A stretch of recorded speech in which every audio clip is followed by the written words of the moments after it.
Alright, so here is a part two, I would say, to the little how to feel younger again, feel as young as possible. Like I'm not lying about this stuff. Like you really do feel younger.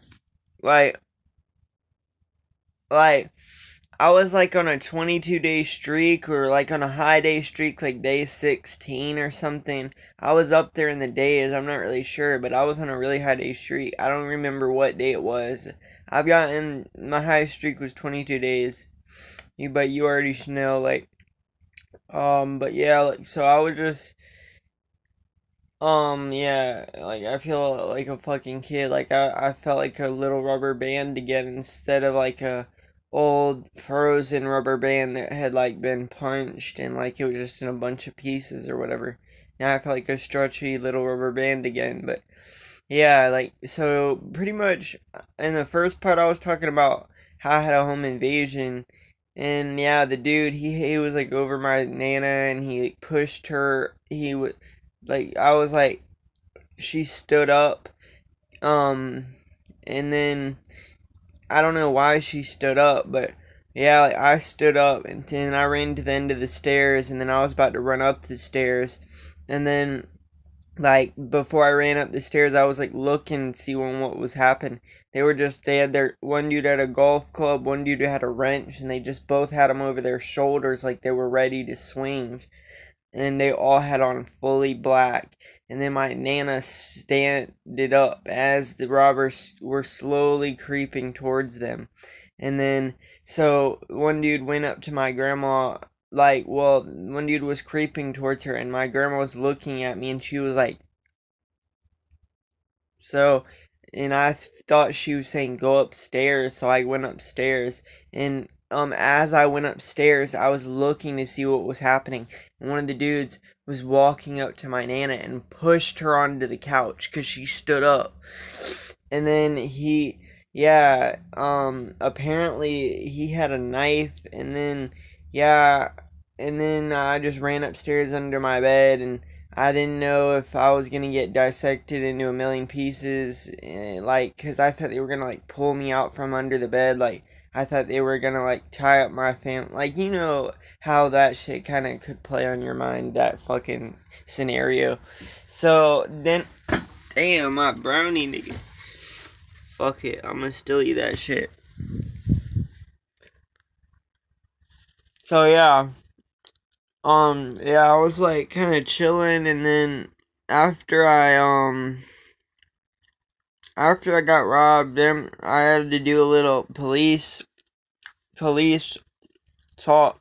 Like they wanted to talk to me about all the details that happened during the robbery.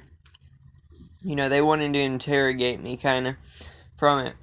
So yeah, and then we all went inside, and like there was fucking blood everywhere. I had my cards and they were everywhere all over the floor and shit. Like the couches were flipped over, the coffee table was flipped over.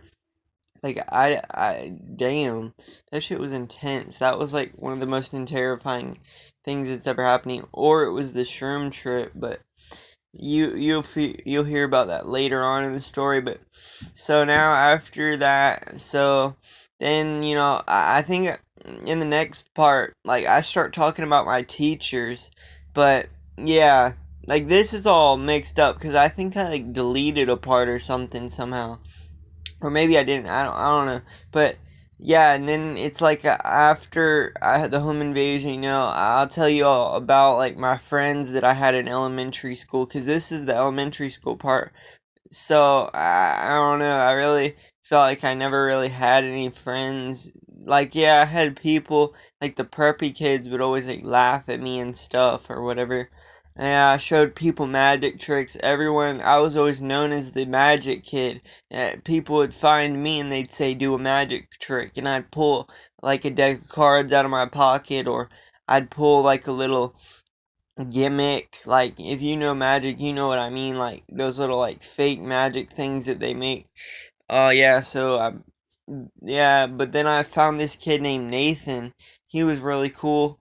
I used to hang out with him. We would play Beyblades, and then we would we would also, I'd always spend the night at his house. He'd spend the night at my house sometimes. We played, he played Halo a lot. I played Call of Duty. Um, and I don't know, that was like fucking one of the awesomest friendships I ever had. Like, and his sister kissed me on the cheek one time. That I kind of unexpected that. She was really hot too. I guess she must have thought I was hot. She wasn't that hot though, but she was pretty hot. She had braces and everything. You know, when you find like a girl with braces, you just kind of feel like you want a boner. But, yeah, I don't know. So, yeah, and then in the next part, I think I talk about my little girlfriend named Grace, so I think this is a good part, whatever part this is. So, yeah, um, what else can I add? Yeah, I can't really think of anything else, so yeah, this is that part that got left out or whatever. Alright, peace.